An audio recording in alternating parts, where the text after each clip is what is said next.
Доброго дня, шановні колеги. Щиро вас вітаю. Сьогодні у нас 25 березня 2026 року, 15:00 в Україні. Вітаємо вас на науково-педагогічних стажуваннях, які проходять на базі Балтійської міжнародної академії. Від України співорганізатором цих заходів є Центр українсько-європейського наукового співробітництва, який я, як директор, тут представляю. Центр співпрацює з Балтійською міжнародною академією вже на протязі 6 років, починаючи з 2021 року.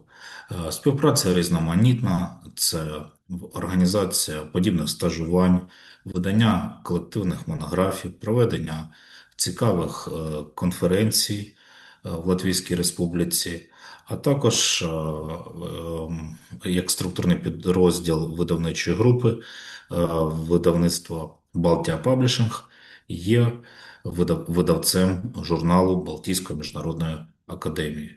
Ми щиро дякуємо від імені української сторони за співпрацю і хочу представити нашого сьогоднішнього колегу, спікера Алла Ільїна, доктор економічних наук, доцент Балтійська міжнародна академія. Її тема лекції «Ностальгічний маркетинг як ключова стратегія бренду. Основи сталої конкурентної переваги». Алла, please speak. Thank you very much, Mikhail Yurievich, for invitation and for a very kind introduction. And good afternoon, dear colleagues. I'm very glad to meet you today, and thank you very much for attending this lecture. And I would like to express my sincere support to you and your country. And today I would like to present a lecture on a topic that are especially close to my current scientific interest, nostalgia marketing. One means I need to share my screen.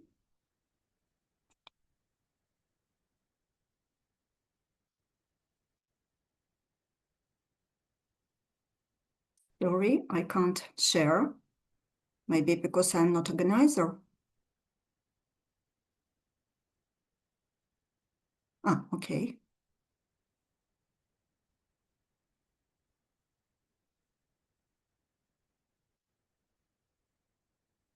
Please let me know everything okay with the presentation. Okay, thank you.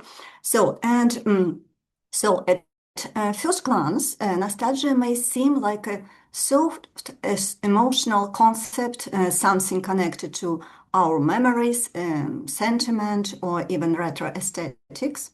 However, in contemporary marketing practice, nostalgia has become a powerful strategic tool for brands. And especially in times of uncertainty, rapid technological change, and generational shifts, consumers often seek familiarity, authenticity, and emotional security.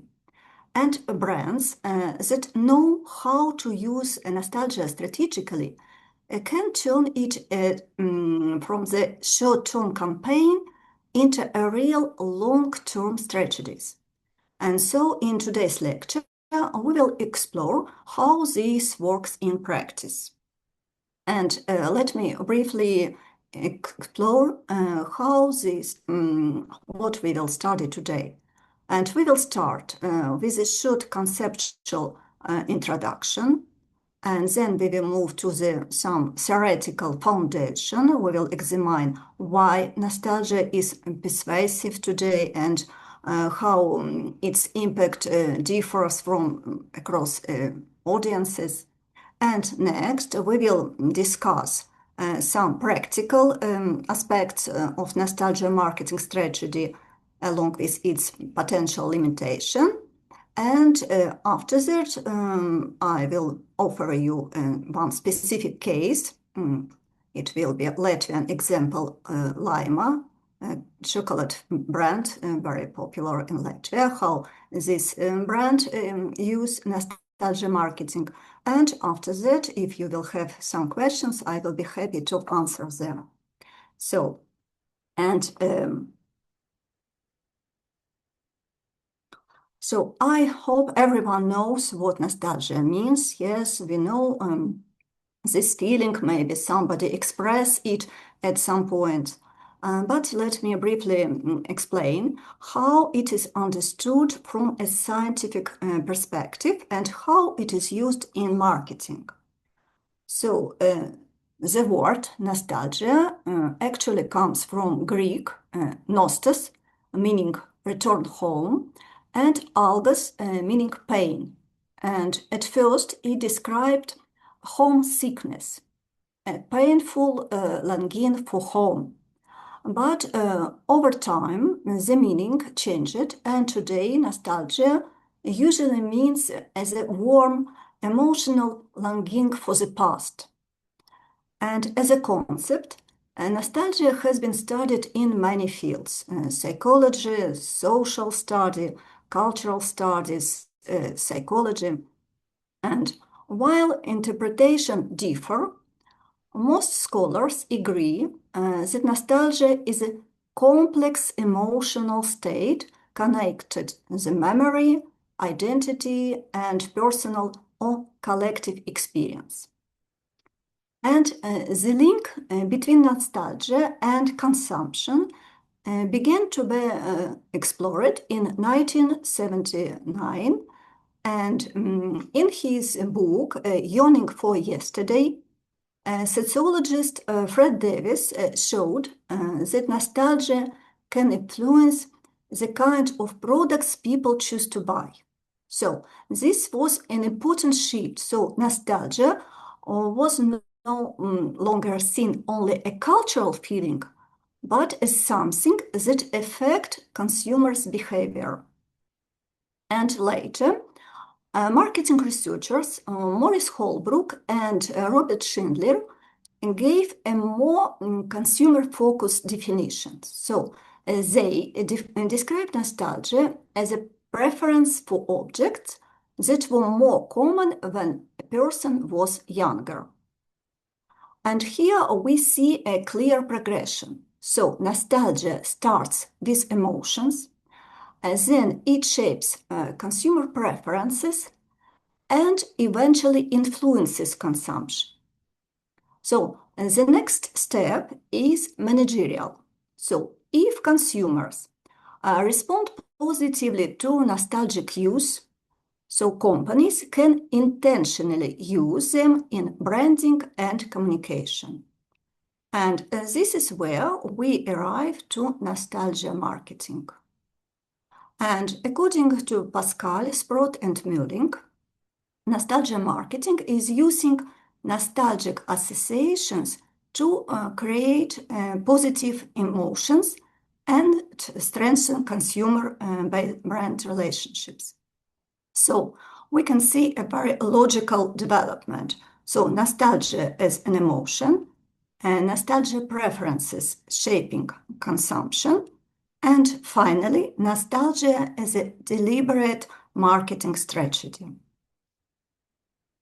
And drawing on research by Sedikats and Vilchat, we can see that nostalgia serves several important psychological functions. And this explains why it works so well in marketing and in business. So, and first function is emotional regulation. So nostalgia helps people manage their feelings. So when we remember the meaningful moments from our past, we feel calmer and more positive. So it's like a quick emotional reset. And second function is social connectedness. So most nostalgic memories involve other people, our families, friends, shared moments. And for example, when we hear a song from our school young years, we don't just remember the music. So we remember who we were with. And a third function is identity continuity. And especially in times of changes, nostalgia connects our past and present. And it helps us keep a sense of who we are. For example, someone who moved abroad might keep buying a familiar brands, and it helps them feel like themselves. And one important function will be decision confidence. So when a product or brand evokes nostalgic feelings, it feels more familiar and therefore safer for us. And nostalgia increases trust and reduces uncertainty.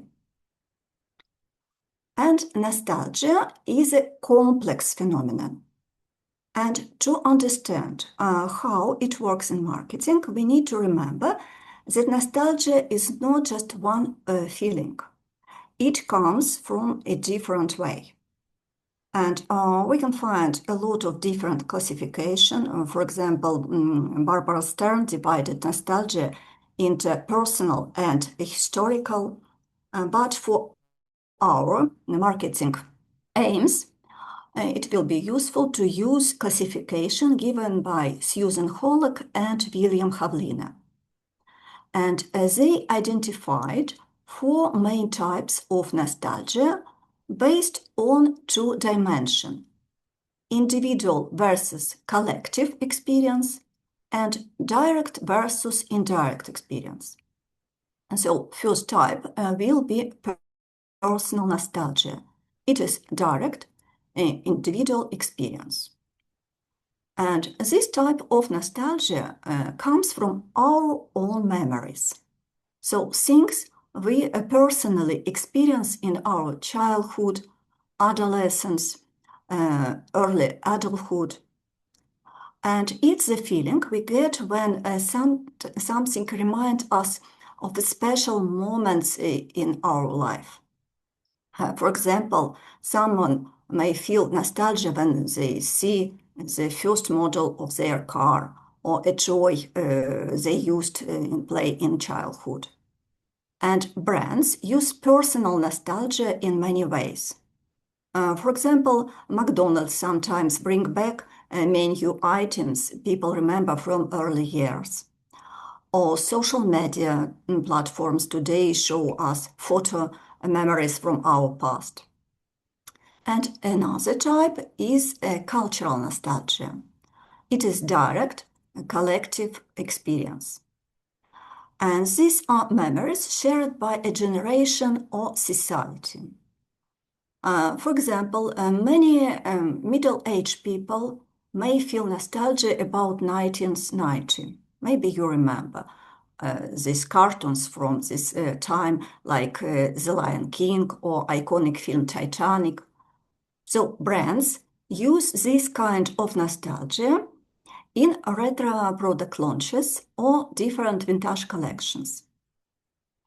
And the third type will be interpersonal nostalgia. It will be indirect individual memories. And this comes from stories told by family or our close friends. For example, someone may feel nostalgic about a cafe their parents meet in, or a toy their old siblings loved, even if they never experienced it themselves. And brands use these in different storytelling campaigns about family history. For example, different advertisement where parents tell stories about places they were important in their use. And final type is very, very common and popular, is virtual nostalgia. It is indirect collective experience. And this is nostalgia for a time we never lived in, and learned through different films or media. For example, nowadays, young people may feel nostalgic about 1980s because of shows like Stranger Times, even if they never lived in this era. And understanding these types of nostalgia helps marketers better design strategies, because each kind of nostalgia connects with consumers in a different emotional way. And nostalgia is not experienced in the same way by all consumers. And different people feel nostalgic about different periods, different product and memories. And age is one of the strongest predictors of nostalgic response. So research by Holbrook and Schindler shows that many emotional preferences are formed during adolescence around age 14. And this means that people feel nostalgic about music, films, fashion from their teenager years. And because older consumers have more autobiographical memories, nostalgia tend to be stronger among middle-aged and older consumers.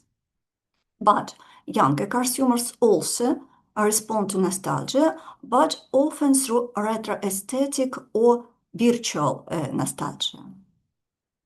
And gender is another important factor. So research by Holbrook and Schindler showed that gender can act as a moderating variable in nostalgic preferences.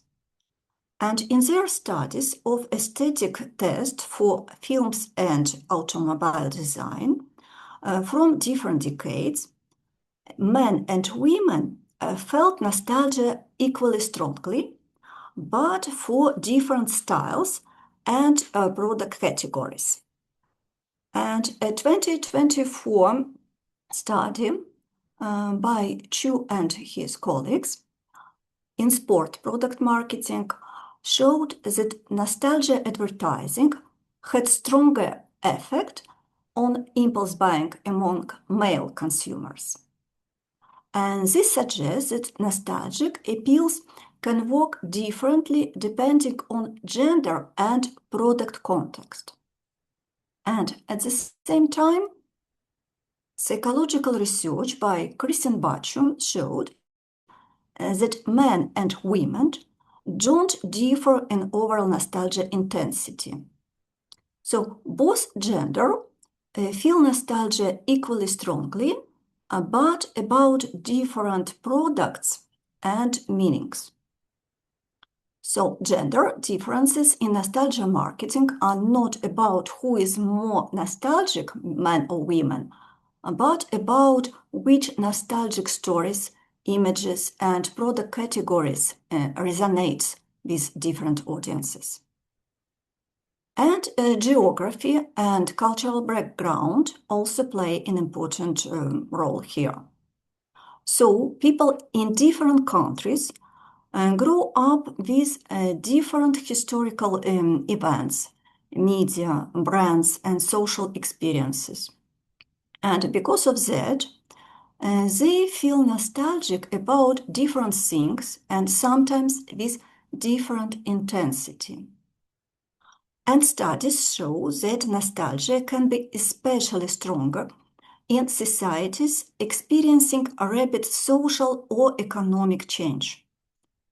And research by Susan Hollock and William Havlina on post-social countries found a high level of nostalgia linked to identity change in social transition. So, and in this case, we can say that, for example, consumers in Latvia and Ukraine usually feel more nostalgic about some products than people from traditional West European countries. So when familiar cultural structures disappears, people often turn in memories of the past to maintain a sense of continuity. And another very important factor is our personality. So research shows that nostalgia is not only related to age or culture. It is also a stable individual difference called nostalgia provenance.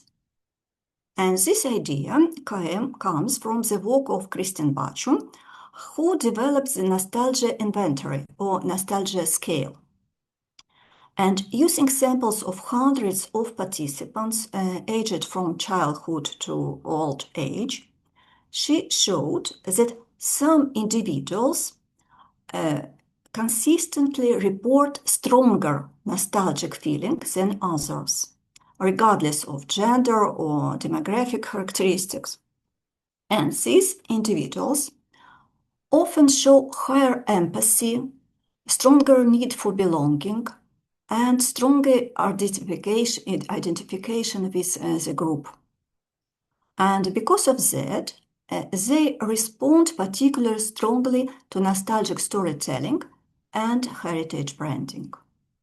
So, personality differences explain why the same nostalgic campaign can be very powerful for some consumers and almost irrelevant for others.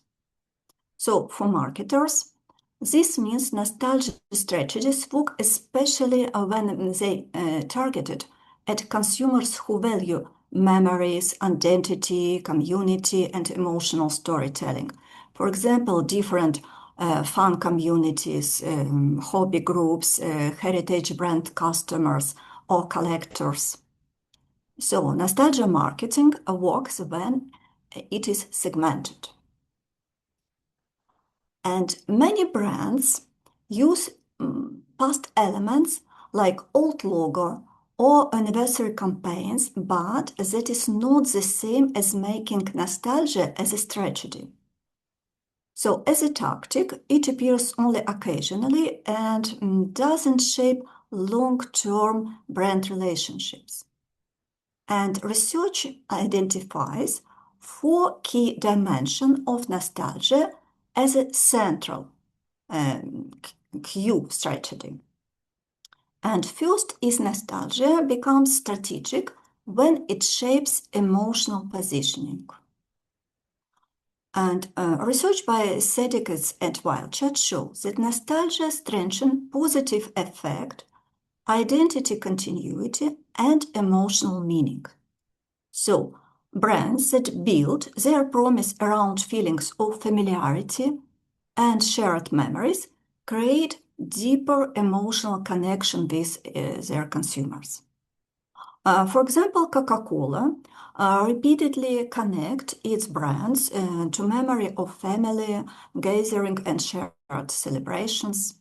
So the emotional associations here becomes more important than specific product features.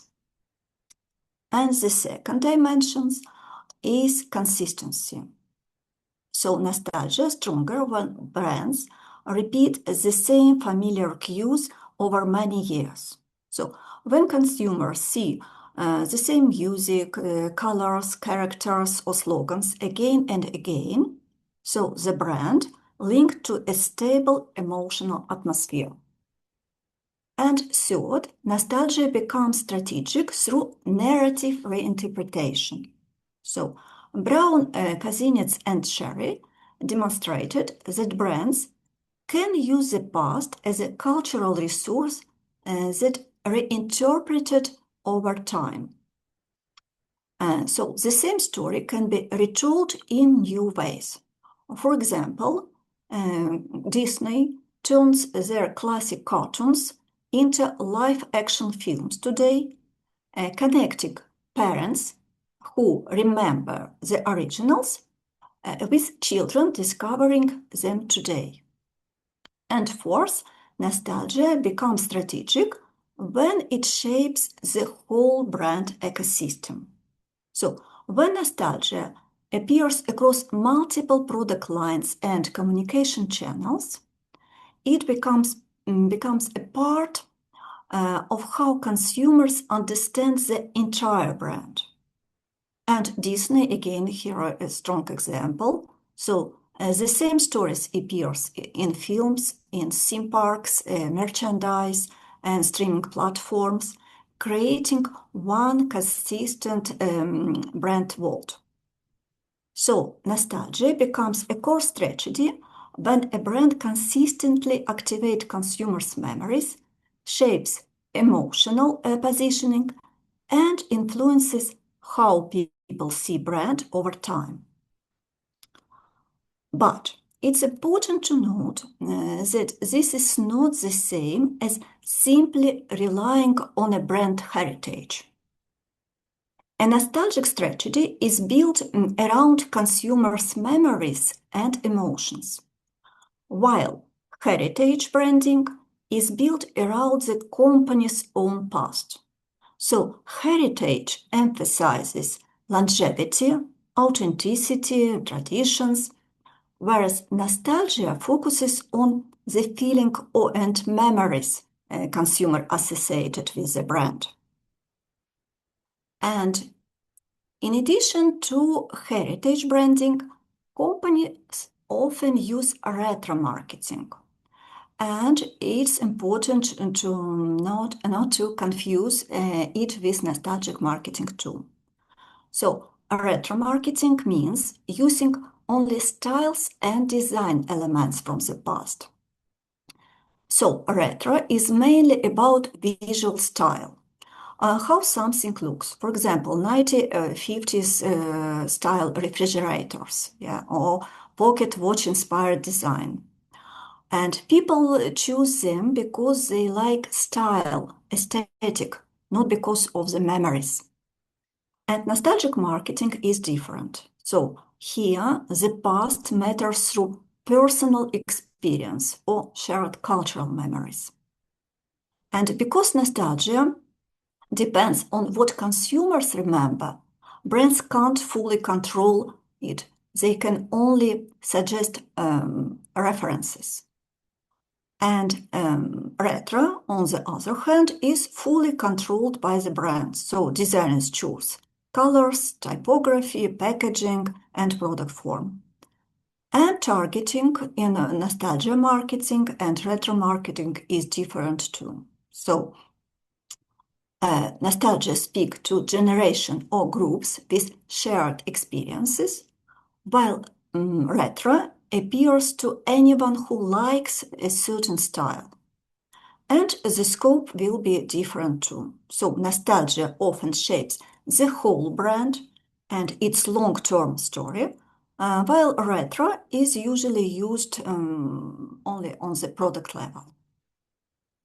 And so now we come to the most practical question.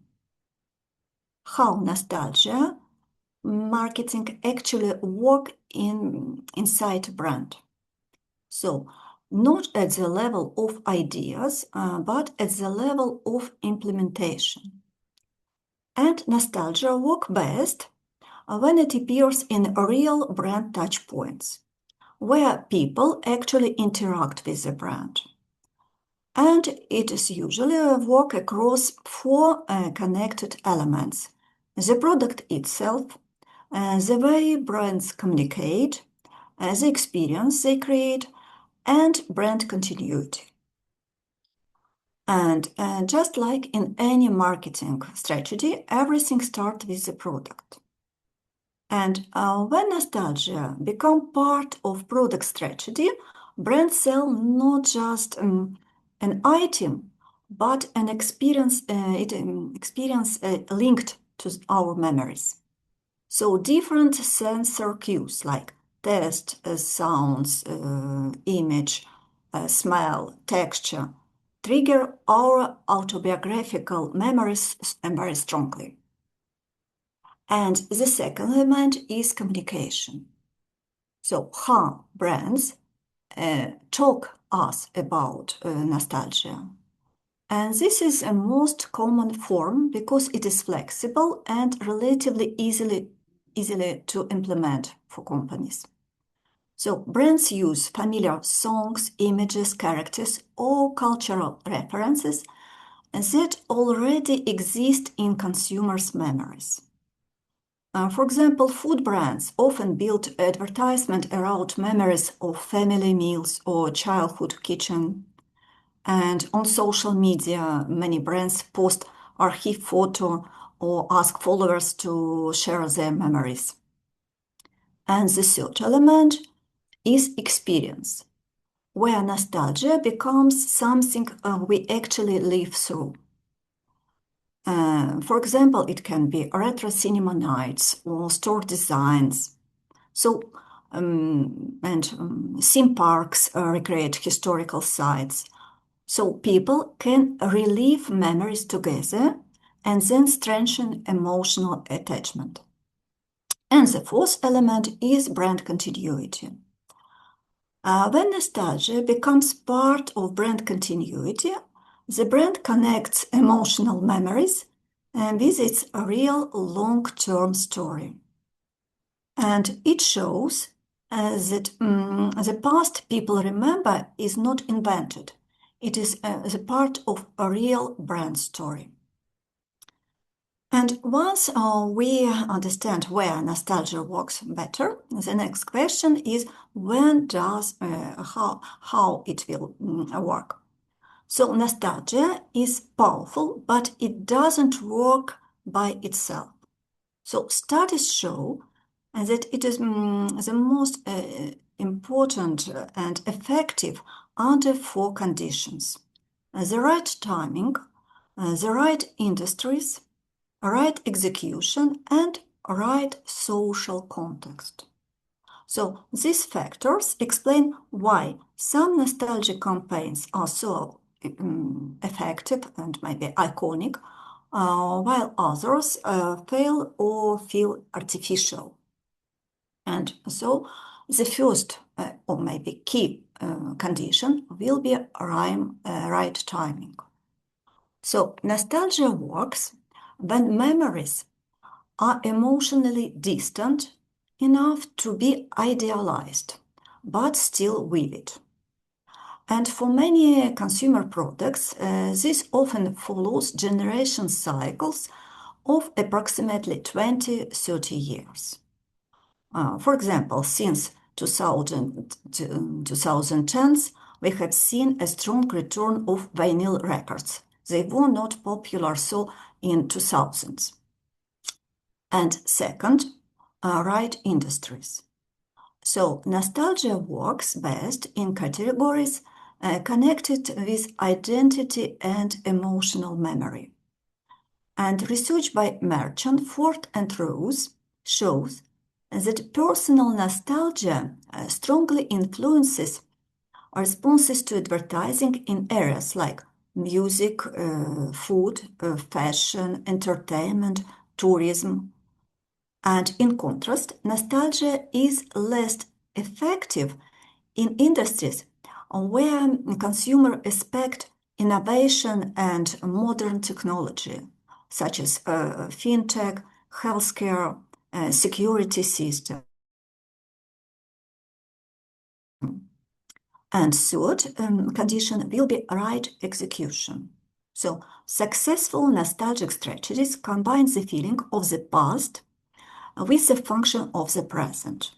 And Brown, Kazinets, and Sherry showed that nostalgic branding works when old meanings are reinterpreted in modern context. So consumers want emotional familiarity, but practical convenience today. And fourth condition is right context. So, as I already mentioned, nostalgia becomes especially powerful during periods of uncertainty and rapid change. And for example, we have saw this during the COVID-19 pandemic, when people rewatched old sitcoms, cooked traditional family recipes, returned to long family household brands. And similarly, during economic crisis, consumers often choose long-established products they associated with reliability and traditions. So when these conditions align, nostalgia becomes more than decorations. So it becomes a strategical tool that strengthens emotional connection, brand meaning, and long-term loyalty. And while nostalgia marketing is very effective in creating emotional connections, research also shows that it carries several strategic risks that brands need to understand. And first will be cultural risk. So nostalgia is closely connected to history and culture because collective nostalgia depends on shared memory. And if a brand brings back images linked to a sensitive periods or political conflicts, it can cause negative reactions. And second will be authenticity risk. And Svetlana Boym, in her book The Future of Nostalgia, talks about what she calls restorative nostalgia, when the past is idealized and simplified. And if brand shows a past that feels unrealistic or fake, so people quickly notice it, and nostalgia in this case doesn't work. And third, audience risk. This risk is about nostalgia resonating with some audiences, but leaving others out. So not every grow up with the same references. So what feels warm and familiar for one group may mean nothing to another. So nostalgia doesn't always evoke the same response. And finally, implementation risk. So nostalgia can create problems if it's used in the wrong way. So when brands rely too much on the past, innovation may slow down. And another risk is product or industry mismatch. So in industries where trust and advanced technology matter, so nostalgia design can reduce credibility. So the key point is this. So nostalgia is powerful, but it must be used carefully, with cultural sensitivity, authenticity, clear audience segmentation, and balance between past and future. And now let's move into a practical case and see how nostalgia marketing works in our real life. And my case is brand Laima, Latvia's oldest and most recognizable chocolate brand. And maybe some of you familiar with this chocolate, or maybe you will try it later. So a few words about brand itself. So the factory was founded in 1870, and over the years it grew from a small confectionery business into a brand that many Latvians connect with shared memories and family traditions. And it has become a cultural icon deeply rooted in the nation's collective memory. So the name Laima was adopted in 1925, and before that the factory was named after its owner Theodor Rigert.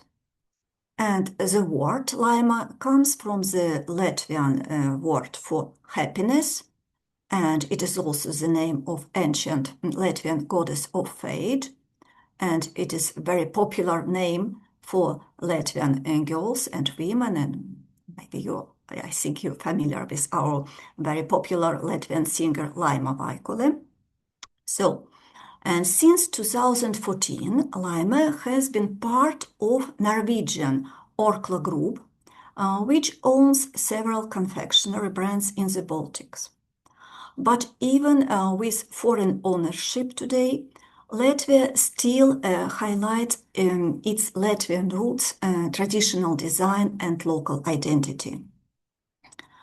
And the brand places a strong emphasis on nostalgia as part of how it develops and presents its product today. And first of all, this is about quality. So Laima highlights traditional craftsmanship, the use of natural cacao beans, and consistent production standards. So the company often says that while technologies changes, the recipe stays the same. And for example, some of sweets that were introduced in 1920s, 1930s are still produced today, and many well-known classics from later decades remain part of the assortment.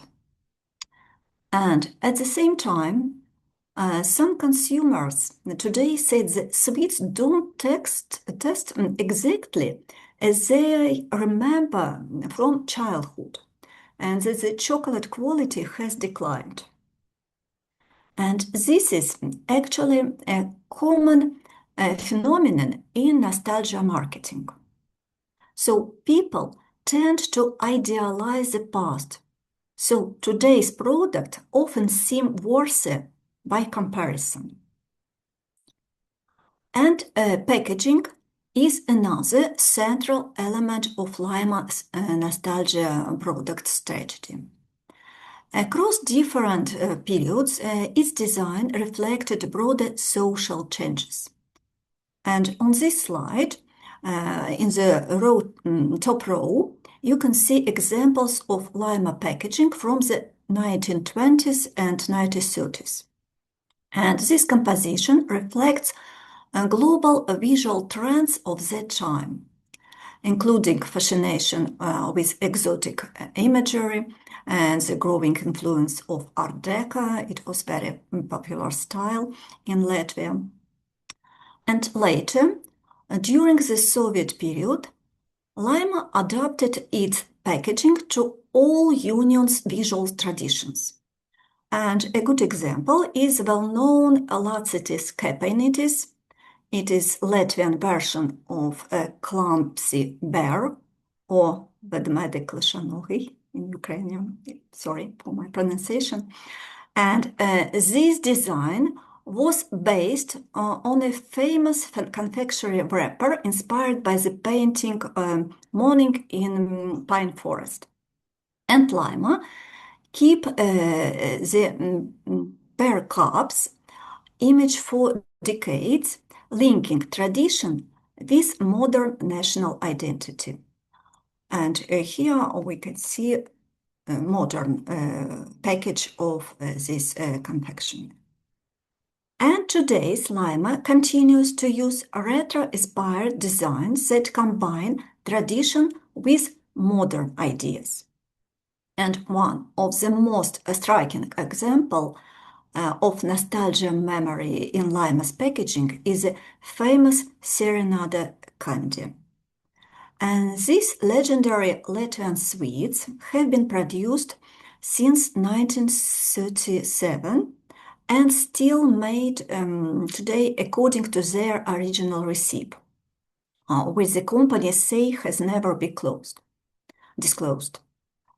And according to a popular story, the recipe was created by a young confectioner as a declaration of his love.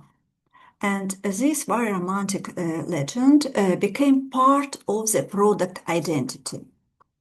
And over decades, Serenade turned from just a candy into a small cultural symbol that many Latvians associated with early memories, celebration, family gifts.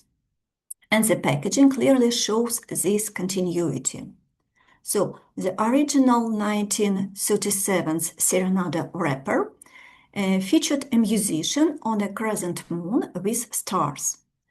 And in the 1970s and 80s, it changed to a dark blue design with musical notes, which became one of Lima's most recognizable and nostalgic images. And later, a version kept the familiar blue color with small updates, like adding the red Lima logo, and recent gift box and chocolate bars even brought back the original musician and crescent moon motif. So, When people see this wrapper today, they don't just recognize a product, so they remember a story, a test, and moment from the past. And in its communication strategy, Lima focuses on activating nostalgic emotions too. So the brand encourages consumers to remember their childhood, family celebration, favorite sweets, and other moments associated with Lima products. And through advertising, social media, public relation activities, and interactive campaign, the company tries to turn these memories into a shared emotional experience. And as a part of its communication, Lima runs interactive social media campaigns that invite people to share nostalgic memories. For example, in one Facebook contest, the brand asked, "Tell us what nostalgia tastes like," and offer traditional flavored chocolate bars as prizes. So such initiatives encourage people to share personal memories and sensory association rather than simply discuss products. And a very clear example is the project called Ностальгія in Latvian, launched for Latvia's 100th anniversary. And the idea was not only to talk about the past, but invite people to relive it. And the idea was not only, the idea was to people can vote for the most popular candies from the past decades.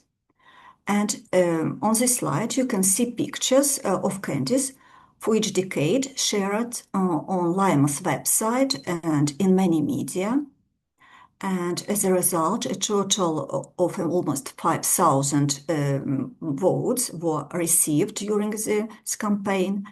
And two of the most beloved classic, Talisman from the 1920s and Karakum from the mid-20th century, were reissued in 2018. And in its communication strategy, Lima appeals not only to personal nostalgia connected with childhood memories or favorite sweets, but also to cultural nostalgia. And for example, Lima has used references to a well-known and widely loved film, Love Actually, and I think many of you have seen this movie, and maybe you remember the famous scene where Mark, Andrew Lincoln, stands silently at Julia Keira Knightley's doorstep, holding cue cards with written messages. And it is one of the most emotional moments in the film, and for many viewers, it is deeply moving and even bring tears. And when an advertisement recreates such a scene, it brings back the emotions people experience when watching film, feeling of love, Christmas warmth, and bittersweet memories. In this way, the brand combines personal and cultural nostalgia, reminding people not only of early memories of favorite sweets, but also of films, music, moments that shaped them. So that makes the message stronger because a brand becomes part of a wider cultural story that already resonates with people. And in Lima's case, nostalgia is created not only through product and communication, but also through real experiences. And a good example here is the Lima Chocolate Museum, and it opened in 2013 on Mira Street in a historic factory building from 1939. And it is a place many Riga residents remember warmly because for decades the whole area smelled of fresh chocolate. And the museum is interactive. Visitors can join workshops, make their own sweets, and take part in tours and events. So this lets people experience that brand in real life, not just through advertising. And another important element of Lima's nostalgia marketing is brand continuity. Showing that Lima has been part of daily life for many decades, not only through products, but also through places and symbols in the city. And this historic city clock was first installed in the site of 1924. Maybe it is the most famous clock in Riga, Lima clock. And this name, clock, was received in 1936. And since then, it has remained one of the most recognizable landmark in Riga. And for generations of Riga residents, the clock has been a traditional meeting place. So people arranged dates, met friends, and waited for love once under the Lima clock. And in this way, the brand became connected with personal stories and important moments in people's life. By restoring the clock and preserving its historical design, Lima shows a respect for the city's memory. And this makes the brand a part of local culture. It will help to build trust and reinforce its image as a long-standing, stable brand. And it's important to note that this strategy are rarely used alone. So in practice, they usually work together and reinforce each other, so creating a strong synergistic effect. And a good illustration of this integrated approach is the retro chocolate collection released for Lima's 145th anniversary. And the company presented it not simply as a new product line, but as a cultural project celebrating its history. And the collection included premium products with flavored based on old Lima recipes. And the packaging also used design from different periods. For example, styles from interwar Latvia, the Karlis Ulmanis era, the Japanese motif that were popular in Latvia in 1940s. At the same time, the project was supported by university communication, so media stories about Lima's history, social media posts with old packaging, different PR events about brand's long chocolate making history. And these activities encouraged consumers to recognize familiar design, shared memories, and see Lima as a part of their own history. So we can say that the nostalgia marketing strategies we have examined in Lima's case show that when product, packaging, communication, and heritage support the same story, nostalgia becomes more authentic and emotionally meaningful. And it's strengthening trust and long-term brand loyalty. And more broadly, we can say that nostalgia can be a powerful brand strategy when it is used carefully and thoughtfully, so with cultural sensitivity, clear audience understanding, and a balance between past and future. And thank you very much for your attention. And please, if you have any questions, I will be happy to answer.